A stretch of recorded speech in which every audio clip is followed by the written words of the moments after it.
In the quiet of the night, Halima stood at the door of her husband's brother's hut. She had come here, trusting her family, believing in their words. But as she looked into Demba's eyes, she knew something was wrong. The hut was dim, and the shadows felt heavy. There was a strange silence. She could feel the air thick with secrets, and a chill ran through her heart. If only she knew what they had planned, whispered the old woman who watched from the trees, hidden from sight. But soon, the truth will be as clear as the river after a storm.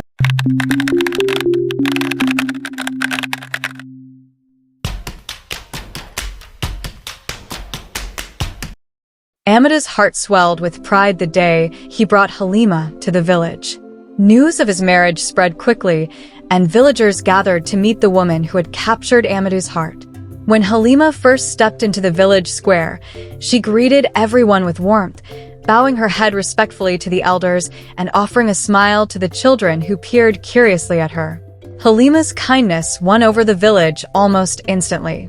She spent her days helping the other women carry water from the river and teaching the children songs. Even the old woman, who watched everything with careful eyes, nodded in approval whenever Halima passed by. Demba, too, was struck by Halima's beauty and gentle ways. Each time he saw her, his heart would tighten.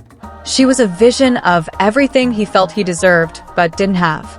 She was not just beautiful, she was thoughtful and respectful, qualities that seemed to make her even more unreachable. One evening, as Demba walked past Amadu's fields, he saw Halima singing as she worked. Her voice was soft, blending with the whispers of the evening breeze. He stopped, hidden behind the tall grass, listening. A deep ache grew within him, a mix of longing and resentment. "She is too good for Amadu," he muttered to himself. "Why should he have everything?" As he turned away, the old woman happened to pass by. Her sharp gaze fell on Demba, and she narrowed her eyes. "Be careful of those thoughts, young man," she said, though he hadn't spoken a word to her. Her words startled him, and he hurried away without a response. But her warning lingered in his mind like a ghost. The days went on, with Demba's envy festering like a wound. Amadu, oblivious to his brother's feelings, continued living his life proudly, basking in the admiration of his wife and the respect of the villagers. He often spoke with pride of his wealth, his cattle, and most of all, his beautiful wife. One evening, while they sat by the fire, Amadu turned to Demba and boasted about Halima's loyalty. "She is as true as the sunrise," he said, smiling with satisfaction. "There is nothing that would make her betray me." Demba, who had been silent, couldn't help but raise an eyebrow. "How can you be so sure, brother?" he asked, his tone neutral but his gaze sharp. "Because I know her heart," Amadu replied confidently. Then, as if struck by a sudden idea, he leaned closer and said, "In fact, I would bet on her loyalty." He chuckled, but Demba saw something else in his eyes, a flicker of challenge. "What do you mean?" Demba asked, his voice almost a whisper. "I'll give you a bag of coins if you try to win her," Amadu said, half laughing. "It would be interesting to see if she would even look at you. But I warn you, she won't." Demba's heart raced. The thought of having Halima, even for a moment, was a temptation too strong to ignore. He told himself it was harmless, that it was just a test, but deep down he knew there was something more, a chance to have what he had always envied. "I accept," he said, his voice barely above a murmur. Amadu grinned, thinking it was a harmless game. But the old woman, who had been lingering nearby, heard everything. She watched them both with a knowing frown, shaking her head. "They play with fire," she whispered to herself, "and they will both be burned." The following day, Demba began his plan. He invited Halima to his hut, pretending he needed her help with a family issue.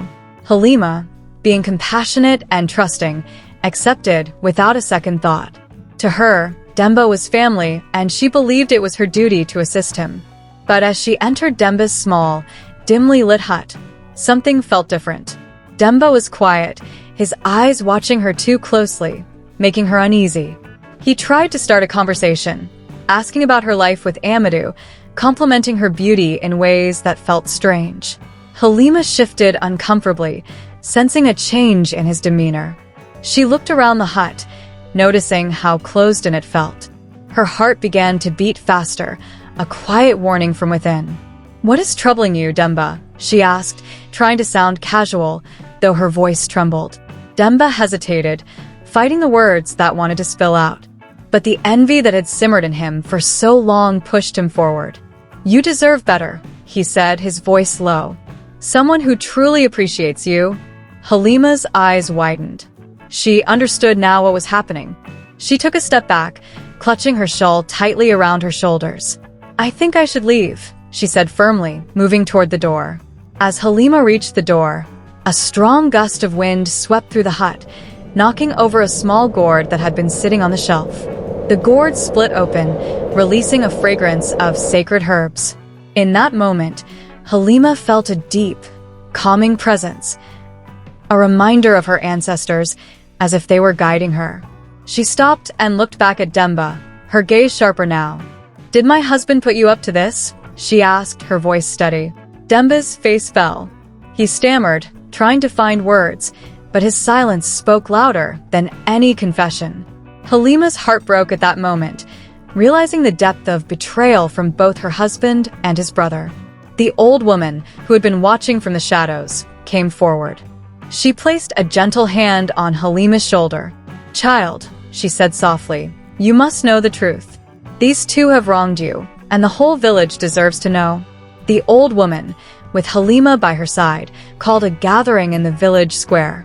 Word spread quickly, and soon, the entire village gathered, murmuring with curiosity. Amadu stood in the crowd, a proud smile on his face, oblivious to the storm about to unfold. The old woman raised her hand, silencing the crowd. "Today," she began, her voice carrying the weight of wisdom, "we witnessed the actions of those who let greed and pride take root in their hearts." She then recounted the events she had witnessed, exposing Amadu's plan and Demba's involvement. The villagers gasped, their faces filled with shock and disappointment. Amadu tried to laugh it off, claiming it was just a test, a harmless game, but his words fell flat. Halima stepped forward, her voice calm but filled with sorrow. "A husband should honor his wife, not trade her loyalty as if it were a game," she said, her gaze never wavering from Amadu's face. "You have taken my trust and shattered it." The villagers looked at Amadu with a new understanding. The man they had once respected now stood before them, humbled and ashamed. The village elders, wise and just, took their place at the front of the crowd. They listened carefully to the old woman's account and to Halima's quiet words. Then they turned to Amadu and Demba. "This is a grave offense," the head elder said, his voice heavy with disappointment. "To betray one's family is to betray the entire village. We cannot let this go unpunished." After a brief discussion, the elders declared that Amadu must give half of his land and wealth to Demba. But as the words left the elder's mouth, Demba, his face pale with shame, spoke up. "No," he said, his voice trembling. "I do not deserve it. My greed and jealousy have brought this upon myself. I will not take what is not mine." The villagers murmured in agreement, some nodding, others shaking their heads at the brothers' foolishness. The elders then decreed that both brothers would work together to restore the village and learn humility, reminding them that true wealth lay in the strength of family and community. Halima returned to her father's house, leaving behind the life she had once cherished. But she carried with her the respect of the entire village. Over time, people began to tell her story as a lesson, a tale of loyalty and betrayal, warning others of the dangers of pride and envy. The old woman, who had been there through it all, watched Halima leave with a satisfied nod. She knew the village would remember this story for generations, passing down the proverb that echoed through her own heart: when greed and jealousy unite, even brothers will burn their own kin.